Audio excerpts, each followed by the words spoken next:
We've all been there. You're pulling down a steep driveway and today we're going to show you how to prevent that by installing Sliplo on my F30 BMW.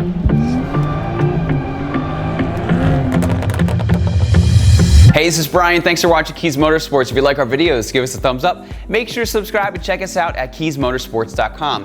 We are excited to announce that we are officially a Sliplo authorized installer. So today, we're going to show you how to install it.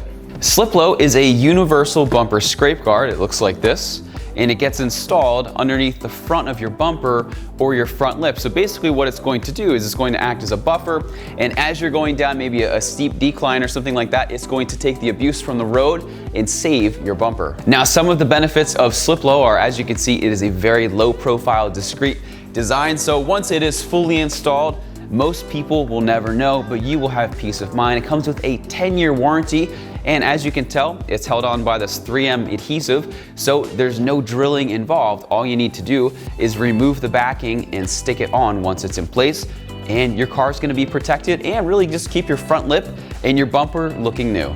Let's put the car in the air and get started with the installation. Now, when we take a look under my lip, you can see that I have some very light scraping, nothing too bad, but let's take a look at what the guy before me did, and as you can see, he really needed Sliplo. He completely destroyed this bumper, which will need to get replaced one day. I really wish he would have had Sliplo on the car.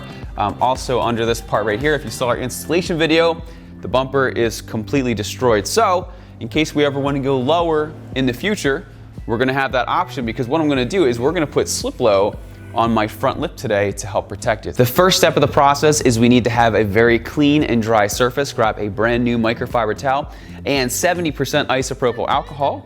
And we're going to very carefully just clean this off. Now for this next part, we want to make sure that these are going to stick on here and there's no lifting, especially if you ever have to scrape it. So one of the keys to that is using an adhesive promoter. So I'm just going to use some adhesive promoter on my foam applicator pad here.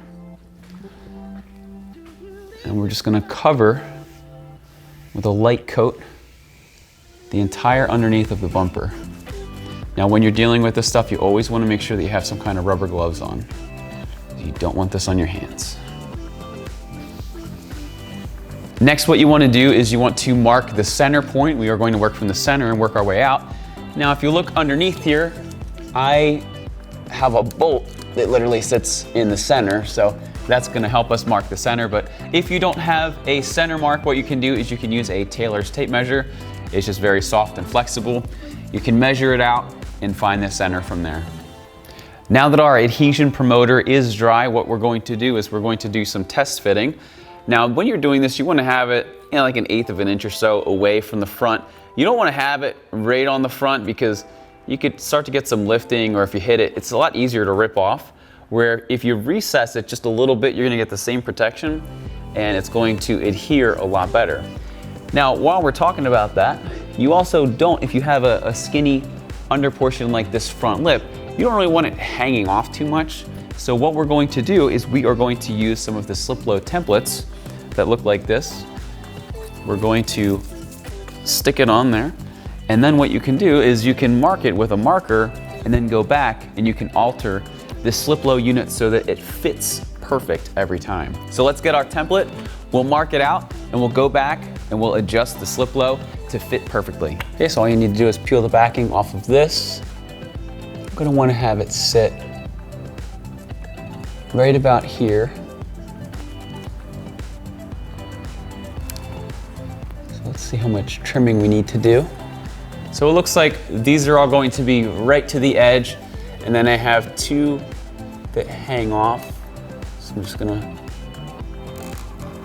mark it here. Now, if you were doing this under your bumper, I wouldn't use a Sharpie, but since this is just black FRP, we're gonna do it. The other thing I'm gonna do is I'm just gonna take a little bit off all of these, and what that's going to do is just make sure that we don't have any overhang at all. So let's take down our template, adjust one of our Sliplo, and then we'll install it. All right, so then we'll apply our template to our Sliplo. Okay, it was really just these ones, so you can just pull pull that piece off there. And then we have these really strong scissors. These are able to cut through. All right, then once you have that done, let's install it. Okay, and then what we can do is carefully line this up. And what you want to do is just very lightly tap it on. Make sure that you're matching the curvature of the lip or the bumper.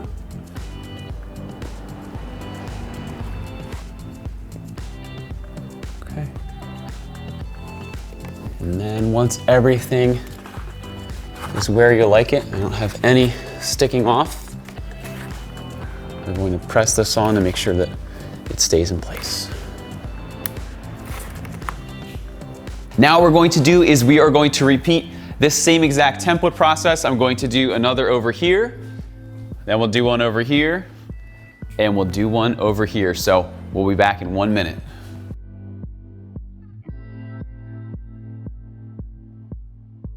Now, if you have a carbon fiber front lip, a lot of times what you'll see is you might have one side that's a little bit skinnier than the other.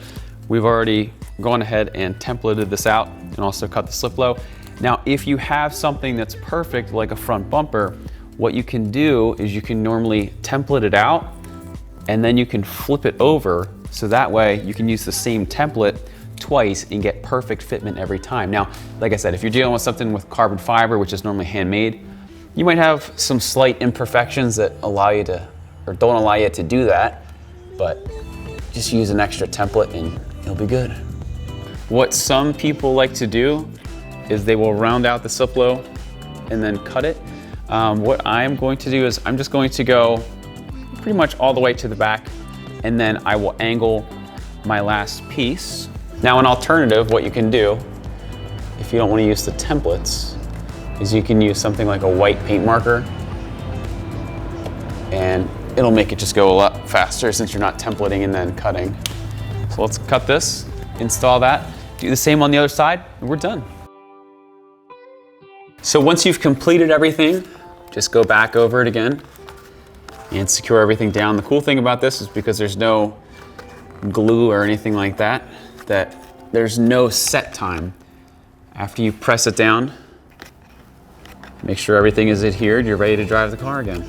Now, something that you may need to be cautious of is if you have screws and whatnot, you never want to cover them, you always want to go around. Now with this, I didn't have one screw in my way, which was really nice, but just something to keep in mind if you are installing Sliplo. At this part of the process, we are done installing Sliplo on my F30 335, and this nice carbon lip will stay protected, which is nice. Once again, this is Brian. Thanks so much for watching Kies Motorsports. If you are interested in Sliplo for your car, be sure to see the links in the description.